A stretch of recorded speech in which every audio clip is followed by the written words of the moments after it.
حضرت ابو هريره رضی الله عنه فرمای رسول الله صلی الله علیه وسلم نه حدیث را نقل کړي د دې امت فقیران به جنت ته نیمه ورځ مخکې داخليږي د اغنیاونه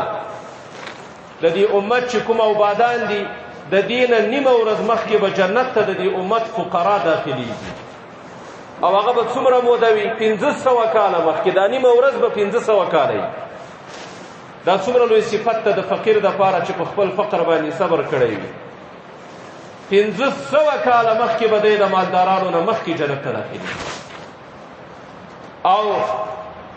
په دې باره کې د موږ د تاسې لپاره بهترینه نمونه د رسول الله صلی الله علیه وسلم ژوند ده تاسې که د نبي علیه صلات وسلام ژوند ته وګورئ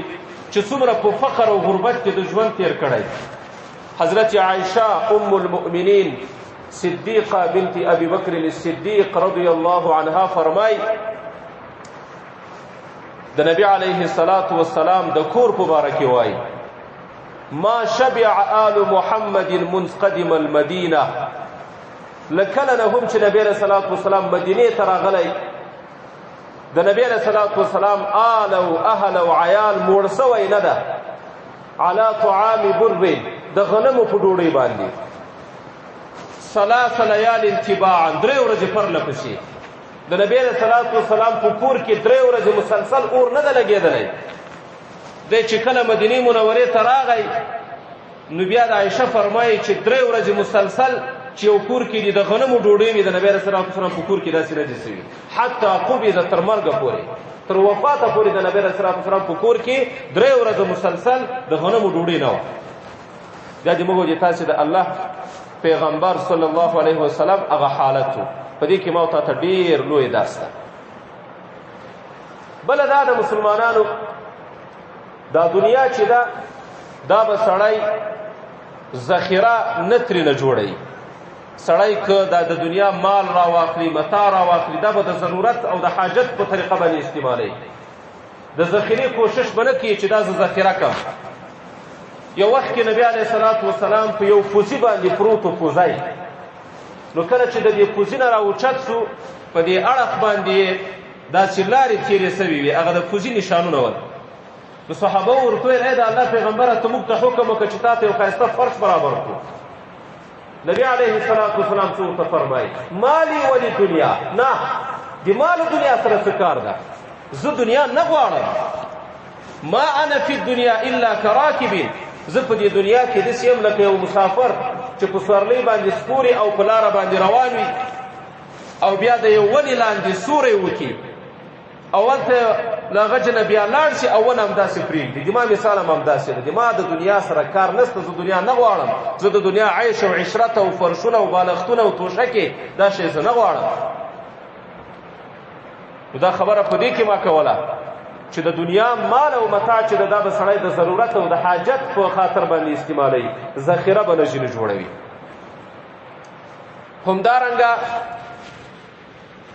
دومره باید وای سړی استعمال کې دنیا وای دومره ښه ده چې د انسان ضرورتو سره مدفوع وي او په دې باندې د ده قناعت وي لوی شی چې د هغه قناعت ده نن سبا که موږ او تاسې وګورو دا قناعت په ډیرو مالدارانو سره هم نشته ډیر اوبادان داسې دي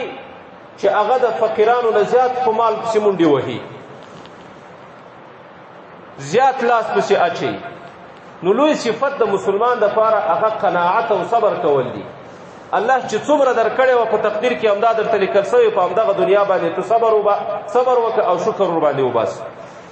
عبدالله ابن عمر ابن العاص رضی الله عنه یو صحابي ده هغه مبارک فرمای د رسول الله صلی الله علیه وسلم حدیث را نقل کوي وای قد افلح من اسلم کامیاب سو هغه څوک چې دین ته غاړه کېښوده دا هر څه د شریعت ټول احکام یې ومنل او د هغه نه وروسته ورزقه الله کفافا الله دلته دومره روزي ورکړې وه چې بس کېدلی وقنعه الله بما اتاه او الله چې څومره ورکړی و په هغه باندې قناعت کاوه دا کس چې د کامیابه ده د ده لپاره د کامیابي ده دارنګه یو بل صحابي فرمایي حضرت عمر رضی الله عنه ابن عوف انصاری هغه فرمایي چې نبی علیه الصلاة والسلام مبارک فرمایي توبه لمن هدي للاسلام، کامیابی دی وی هغه چاته چې هغه ته د اسلام هدایت سوی وي، مسلمان وي، خدای پاک اسلام ور نصیب کړی وي. وکانه رزقه کفافا وقنعا، او د روزي په دې دنیا کې دومره وي چې بس ورته رسیږي، وقنع، او په دې باندې دی بیا قناعت کوي. لوی شی چې د مسلمانانو هغه قناعت ده. که یو چاته قناعت نصیب سو بیا لږ دنیا هم د ده لپاره کافي وي.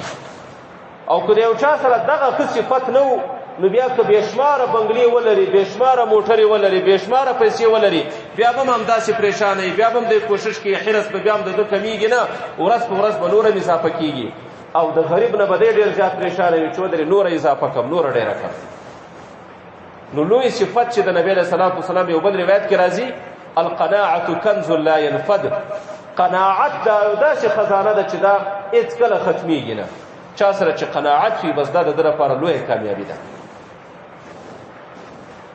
او یو وخت کې حضرت ابو هریره رضی الله عنه ته نبی علیه الصلاة والسلام یو خبره وکړه. حضرت ابو هریره په مجلس کې ناست ده. نبی علیه الصلاة والسلام فرمایي من یأخذ عني هؤلاء الکلمات فیعمل بهن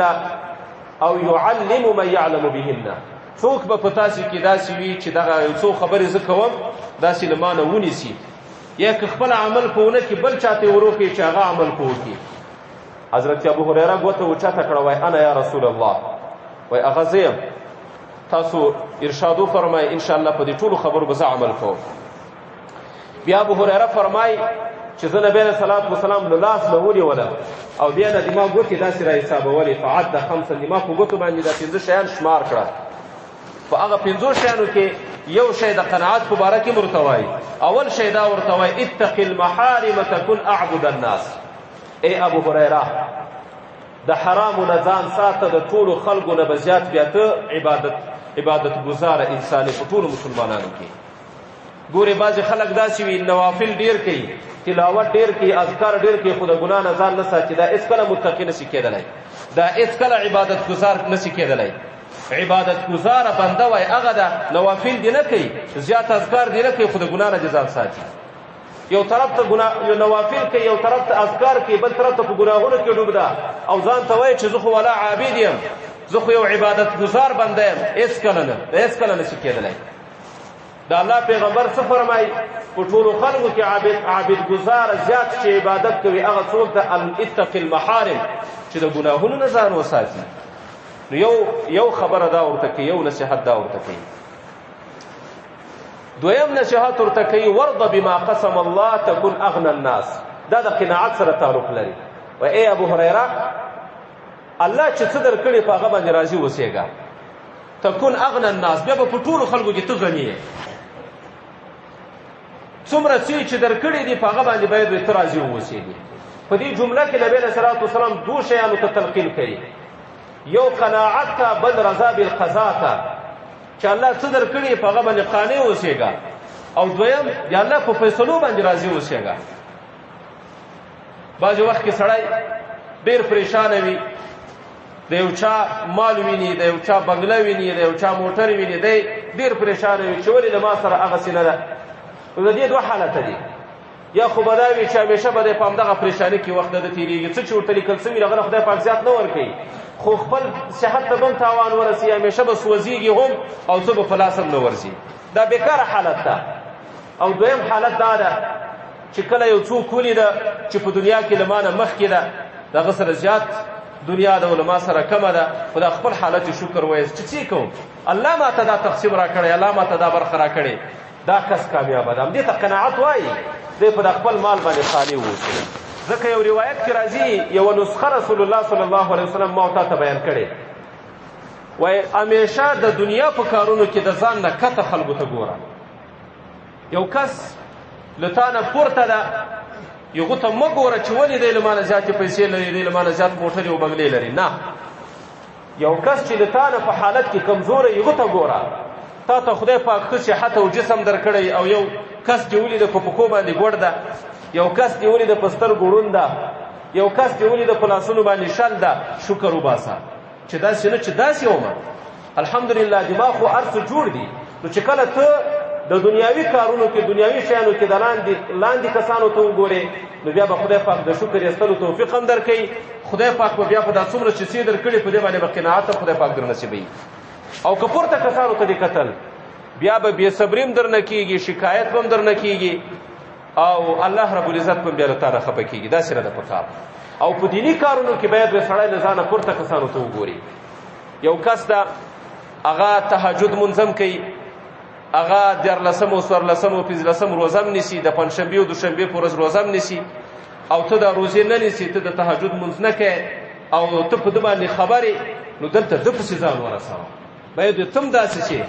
چې په دیني شیانو کې په عبادت کې ده ته ورسېږي بلکې د ده نه واوړي. دا یوه ډېره عجیبه نسخه ده چې سړی په دې نسخه باندې په دې خپل ژوند باندې عمل وکړي ډېر به کامیابوي. په دنیوي کارونو کې همیشه د ځان نه ښکته خلکو ته کتل پکار دي او په دیني کارونو کې همیشه د ځان نه پورته خلکو ته کتل پکار دي او ځان ورسول پکار دي، بلکې له هغه نه مخکې کېدل پکار دي چې له هغه نه باید سړی مخکې شي.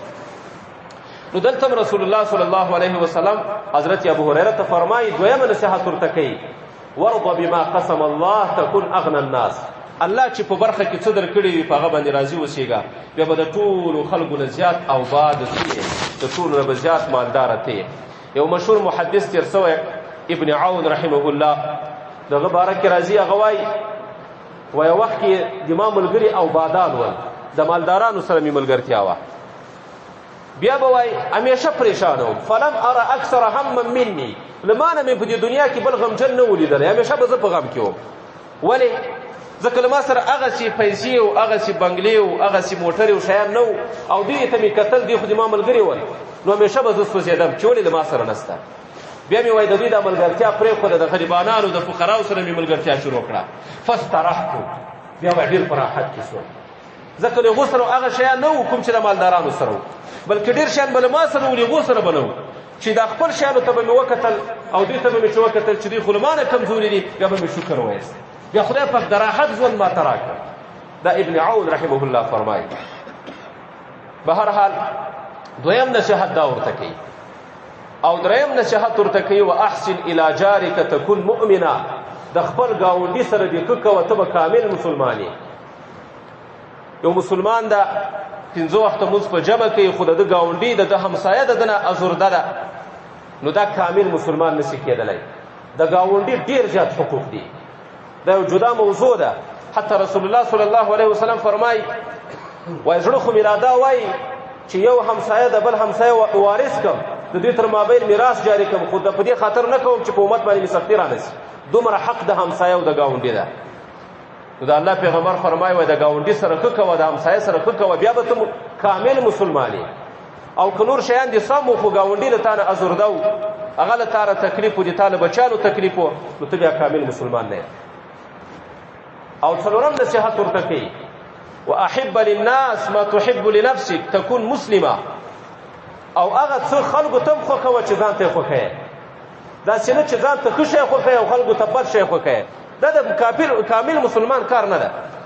کامل مسلمان هغه ده چې ځان ته څه خوښوي، مسلمان ورور ته هم باید همغه شی خوښ. او اخري نصیحت ورته کوي ای ابو هریره ولا تکثر الضحک،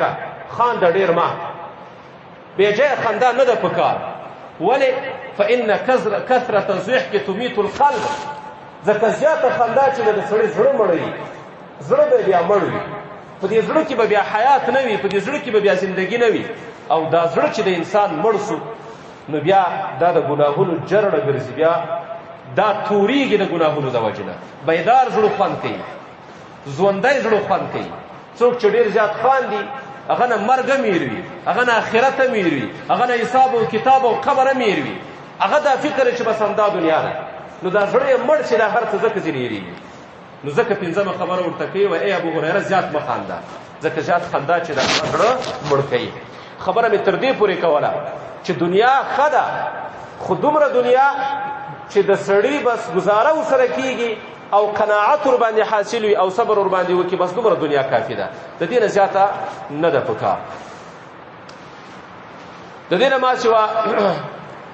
په نورو روایاتو کې هم په زیاتو روایاتو کې دا خبره چې دا مخکې ما وکړه د دنیا په باره کې چې باید وي سړی زیاته دنیا ونه غواړي، ځکه زیاته دنیا د انسان لپاره تاوان ده، په دې باندې دلالت کوي. مسلمان ته وای نه ده پکار چې هغه د دراهمو او د دینارو بندګي شروع شي، د پیسو بندګي نه ده پکار، بلکې په هر حالت کې د الله په قضا باندې باید سړی راضي واوسېږي. که چې اوباد پیدا کړی په د اوبادي کې امتحان ده، خدای پاک ازمایش درنه اخلي، او که چې غریب پیدا کړی په دې فقر کې امتحان ده. په هر حالت باندې باید سړی شکر وباسي. ځکه نبی علیه الصلاة والسلام فرمایي وای تعس عبد الدینار والدرهم، هلاک کیږي بنده د درهم او د دینار، څوک چې د درهم او د دینار بندګي کوي. والقطیفة والخمیصه، او څوک چې د ښه لباس بندګي کوي، د ښه څادر بندګي کوي. همیشه هم دا فکر وي چې څنګه پیسې پیدا کړم، څنګه ښه لباس واغوندم، څنګه ښه پیشن وکړم. ټول عمر او ټول ژوند یې په همدې کې تېرېږي. د الله پیغمبر فرمایي هلاک کیږي داسې کس. بیا د الله پیغمبر فرمایي وای دا هغه څوک ده چې کله خدای پاک دې ته څه ورکړي یرضا، بیا راضي وي، بیا خوشحاله وي. خو خدای پاک چې څه ځینې واخلي بیا ناراضه وي، بیا شکایت کوي یا الله زه دې لیدلی یم، یا الله داسې ده، یا الله داسې ده. بیا دا قصې د ده نه صادرېږي. دا ډېره خطرناکه خبره ده. الله دې موږ او تاسې وساتي. نو دا دینار او د درهم د دې بندګي دا نه دي کول پکار، دا د مسلمان خاصه نه ده. نو خبره مې تر دې پورې کوله، بیرته خپلې موضوع ته راځم چې دا دنیا خدای پاک چې د موږ تاسې لپاره پیدا کړې، دا د موږ ته مقصد نه ده. د دې نه به د مقصد کار نه اخلو چې شپه او ورځ هم یو کړی وي او صرف د دنیا ګټلو ته مخ ورکړی وي. آخرت او قبر او دا شانته عبادت او اطاعت او دا هر څه میر کړي وي، د دې نه غافله وي. نه داسې به نه کوو، د دې نه به ما ته اخذ کوو، د دې نه به ما ته اخیستل کوو، خو د ضرورت مطابق. دومره اندازه به ما ته دنیا ګټو چې چاته لاس وګد نه شي، دومره اندازه ګټلې پکار ده. اوس راځو دې ته چې دا سوال کول یا سوالګري کول د دې زیانونه څه شی دي، تاوان یې څه شی ده. په احادیثو کې د دې په باره کې څه راځي؟ نو دا سوال کول یو ډیر بد کار ده، او دا سوالګری چې ده سوالګر انسان دا معاشرې ته او ټولنې ته ډیر سخت زیان رسوي، او دا شانته دا ټولنه بدنامه کوي هم بدرنګه کوي هم. او سوالګر انسان چې ده د سوال په وجه باندې خپل ځانم ذلیله کوي، همیشه دی ذلیلوي. او سوالګر انسان چې ده هغه د هغه کار په هغه کار باندې اخته وي د کوم کار نه چې د الله او د الله رسول منع کړي، ځکه سوال خو په اسلام کې منع ده. او په دې دنیا کې خو اسې ذلیلوي، سوالګر انسان په آخرت کې هم ذلیلوي، په آخرت کې هم سر ټیټوي. نبی علیه الصلاة والسلام مبارک فرمایي لا ينبغي للمؤمن ان يذل نفسه. مسلمان ته وایي نه ده پکار چې خپل ځان ذلیله کړي. دا خپل ځان به سړی ډېر په عزت باندې ساتي، ځکه الله عزتمند ده، دا الله رسول عزتمند ده، دا الله نیک بندگان عزتمند دي. نو دا خپل عزت به سړی کلم نه خرابوي. او د دې موضوع ته شریعت چې د هغه موضوع ته همدا تعلیم راکوي، په همدې باندې ټینګار کوي چې د مسلمان او د انسان به همیشه اکرام کیږي. دی به خپل ځان د سپکاوي نه ساتي، خپل ځان به د ذلت نه ساتي. او دا د سوال کولو نن چې منه راغلي، دا د سوالګري نه چې منه راغلي، وجه یې دا ده چې په دې کې هم سړی ذلیله وي، سړی داسې رسوا غوندې ښکارېږي. نو ځکه خو الله هم منع ځینې کړی او د الله رسول هم منع ځینې کړی. نبی علیه الصلاة والسلام مبارک فرمایي ما یزال الرجل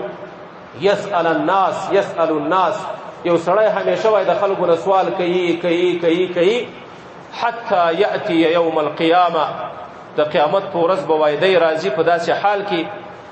چې د ده په لیس فی وجهه مزعة لحم، د ده په دې مخ باندې به غوښه نه وي، دا مخ به یې بې غوښې. امام نووي صاحب دلته دوه معناګانې کړې. یا خو وای د دې نه مراد مجازي معنا د ذلت مراد ده، چې په ټولو خلکو کې لکه دنیا کې چې ذلیله وو، په آخرت کې هم داسې رسوای هم داسې به ذلیله وي. یا د دې حقیقي معنا مراد ده چې دا د مخ اډوکې به یې راوتلي، خو په مخ کې چې دا کومه غوښه ده دا به بلکل د ده نه ختمه سوي، دا به د ده سره نه وي. او یو روایت کې راځي حضرت ابو هریره را نقل کوي، هغه فرمایي وای کله چې یو سړی د خلکو نه سوال کوي، وای دی دا سوال چې کوي د دې دپاره یې کوي تکثرا چې مال مې اضافه شي. بعضې خلکو خو دا پیشه جوړه کړي چې کاروبار جوړ کړي کسب جوړ کړي وي نو په دې نیت باندې څوک وایي سوال کوي د حضرت ابو هريره فرمای د رسول الله صلی الله علیه وسلم حدیث را نقل کړي نو دی وایي په حقیقت کې د سکروټو سوال کوي ځان ته د ور سوال کوي نو وایي اوس د دې اختیار د فیستقل او لیستکثر اوس خپل خوښه ده ځان ته لږ سکروټي راجمع کوي او که زیات سکروټي راجمع کوي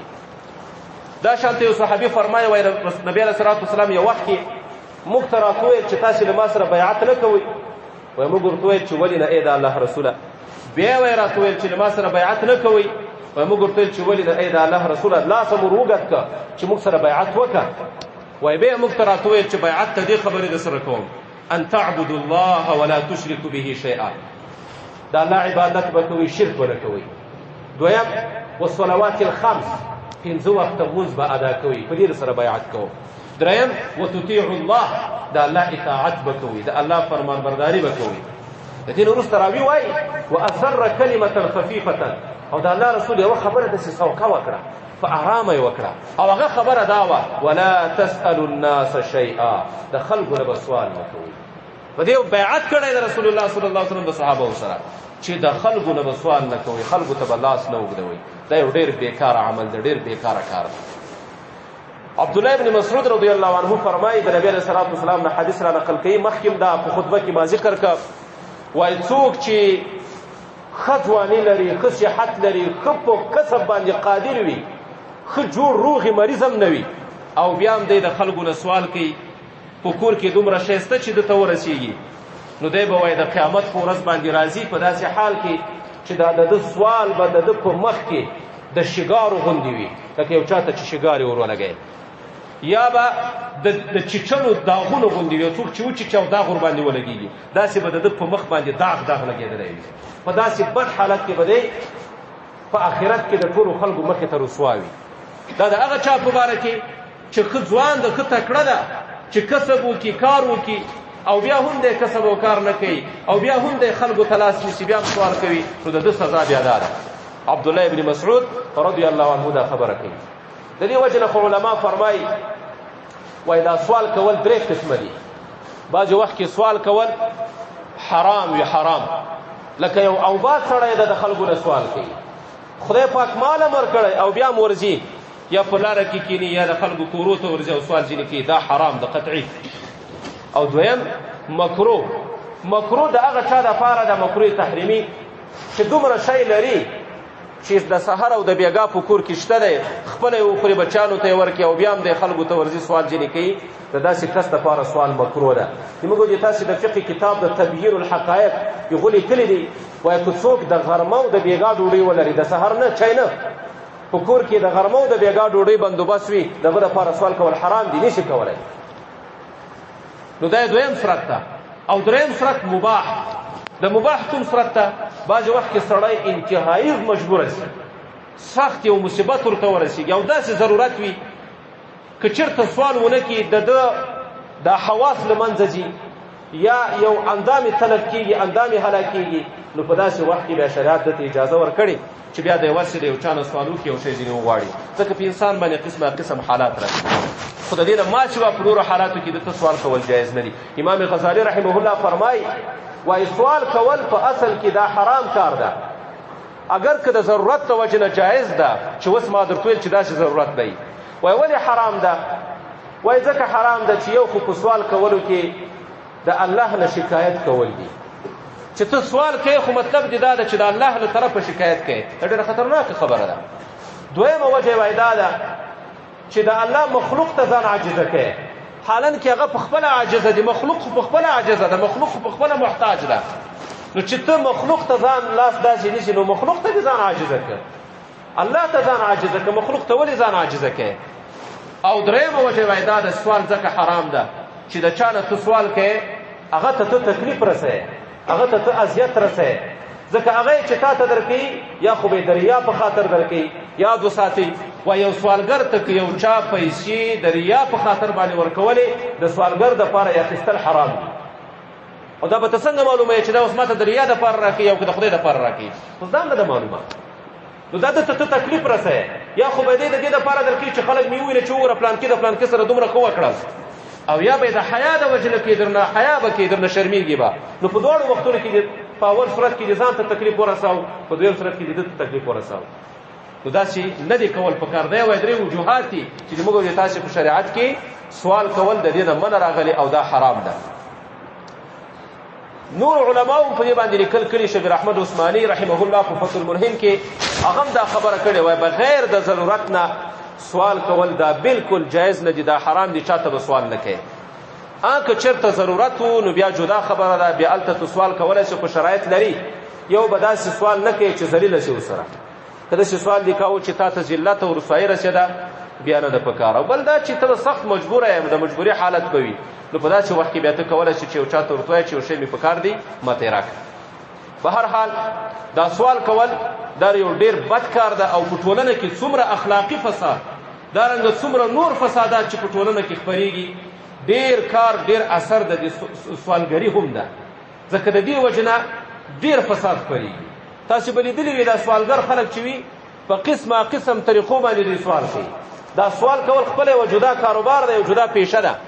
بعضې وخت کې د ښځو په شکل کې وي بعضې وخت کې د ماشومانو په شکل کې وي بعضې وخت کې د بوډاګانو په شکل کې وي بعضې وخت کې ځان معیوب کړی ځان نه پټې تاو کړی خو معیوب نه وي داسې ځان تا ته پیش کړي چې به زه خو معیوب یم پښه مې ماته د لاس مې ماته بعضې وخت کې یو داسې طریقې جوړه کړې چې ماشومانو سره یې هغه ته نشهیي مواد ورکړي هغه یې په نشه کړی ته به وایې چې هغه لکه چې ختم ده او نو تا نه په دغه طریقه باندې د مال اخلي بعضې وخت کې په عمومي لارو کې دوی ناست دي بعضې وخت کې د یو چا کور ته ورځي دروازه ورټکوي دا مختلف قسمونه دي مختلف ډولونه دي دا ټول ډولونه چې دي د سوال کولو زموږ د تاسې دین هم دا خبره کوي دا حرام دي بغیر د ضرورت نه چاته جایز نه ده چې سوال وکړي نو د په همدې خاطر باندې د همدغه جمعې موضوع هم دا وه زموږ د تاسې د امیر المؤمنین له طرفه فرمان هم دا صادر شوی اوس او دا موضوع هم د دې مطابق وه چې اوس خو الحمدلله زموږ د تاسې نظام اسلامي نظام ده په داسې نظام کې به انشاءالله د دوی غم خوړل کېږي د دې په باره کې دوی خپله یو ترتیب نیولی هم ده دا به ټول جمع کوي او طریقه به ورته برابروي نو دا په کار ده چې په ټولنه کې خلکو ته دا معلومات وسي چې د سوال کولو کوم زیانونه دي نو روایاتو کې دومره منع راغلي د کامل مسلمان نښه دا ده چې چاته باید وی لاس اوږد نه کړي څه حالات چې په ده باندې راتلل په دې باندې باید وی دی صابره واوسېږي چاته باید وی دی شکایت ونه کړي د ټولو نه مهم صفت چې د هغه قناعت ته باید وی د سړي سره قناعت وي څومره دنیا چې خدای پاک درکړې که څومره ته منډه پسې وکړې د هغه نه زیاته نه درته میلاوېږي چې څومره یې درکړې په همدې باندې ته شکرګزاره اوسېږه په همدې باندې ته شاکره اوسېږه او که ته وایې چې نه د فلانکي سره دومره ډېره ده نو ما سره دومره کمه ده فلانکي دا لري زه دا نه لرم هغه موټر لري یا بنګلې لري زه دا نه لرم او بیا ته منډه کوې او بیا ته کوشش کوې او د الله عبادت یې پرېښې او شپه ورځ دې په همدې فکر کې وي او عبادت هم درنه پاتې وي حتی دا د بعضې تجارانو په باره کې خو داسې دا کتابو کې راځي وایي هغوی داسې څه وي چې د شپې کله د اسمان ستورو ته ګوري وایي دا ستوري هم داسې ورته ښکارېږي چې خپل منځ کې تجارت شروع کړی ځکه ټول فکر یې هم داسې جوړ شوی ورځ او شپه په همدې کې اخته وي سعدي صاحب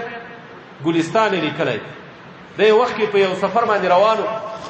په لاره کې د یو مالداره سړی مېلمه شو پړاو یې واچو د هغو کره ورغی یو غټ تقریبا سپین ږیری سړی و تاجر و ټول عمر یې تجارت کړی د 80 کالو عمر و 80 کاله یې درلودل نو بیا ساجي صاحب پوښتنه ځینې وکړه اوس خو دې وایي عمر هم کم پاته ده د ډېر عمر یې څه اراده دې ده اوس به څه کوې ده ورته وویل وایي په خپل ژوند کې مې یو لوی ارمان پاته ده یو لوی حسرت اوس هم را سره شته هغه دا ده چې یو وارې مې بیا تجارت کړی وای تللی وای د ایران نه تللی وای یو څه سامان مې چین ته وړی وای د چین چې کوم ظروف دي هغه مې بیا وړی وای روم ته د روم نه مې بیا څه شیشې او دا شی راوړی وای هندوستان ته د هندوستانه بیا راغلی وای عمان ته د هغوی نه بحرین ته راغلی وای بیا حلب ته تللی وای بیا ایران ته راغلی وای دومره اوږد سفر مې یو تجارتي سفر کړی وای بس بیا بس دغه نه وروسته بیا مرګ راته راغلی وای دغه مې یو ارمان ده دا د انسان حرص وي انسان کله هم نه مړېږي د الله پیغمبر فرمایي وای دوه شیان چې دي سړی وای سپین ږیری کېږي خو دوه شیان په ده کې ځوانېږي عمر اضافېږي خو دوه شیان ورځ په ورځ تازه کېږي نوي کېږي یو اوږده اوږده امیدونه دي دا او یو د دنیا محبت دا شی چې دا د ده سره خامخا وي حرص او اوږده امید دا دوه شی د انسان سره وي څومره چې د عمر اضافه کېږي دومره دا دواړه ترقي کوي دومره په مخ روان وي بیا ده ته ورته ویل ساجد صاحب ته وایي ته خو مې یوه قصه راته وکړه ما خو دا د تجارت یو پلان درته برابر کړه چې داسې یو نیت لرم نو ده ورته ویل په اشعارو کې هغه د اشعارو مضمون یې داسې ده وایي د غور په صحرا کې یو تاجر روان و د ده په د خچر باندې یو د تجارت مال و دا ټول یې بار کړی و بیا د دې خچر نه دی وایي ولوېد مړ سو او دا مال یې همدغسې په صحرا کې تکې ته راپاته سو او دا مال وایي ویل په زبان حال سره وایي دا مال دا خبره کوله چې هغه کس چې اوباد وي د هغه قناعت په دوه طریقو سره حاصلېږي یا خدا چې د ده خټه قناعت ورمړه کړي یا د قبر خاوره ورمړه کړي بس یا دا چې قبر ته ورسېږي یا په دې دنیا کې خدای پاک ده ته قناعت ورکړي که نه یې اوباد سړی کله هم دی مړېږي نه دا دوه لارې دي خو دا مې خبره تر دې پورې کوله چې سړی به دا دنیا مقصد نه ګرځي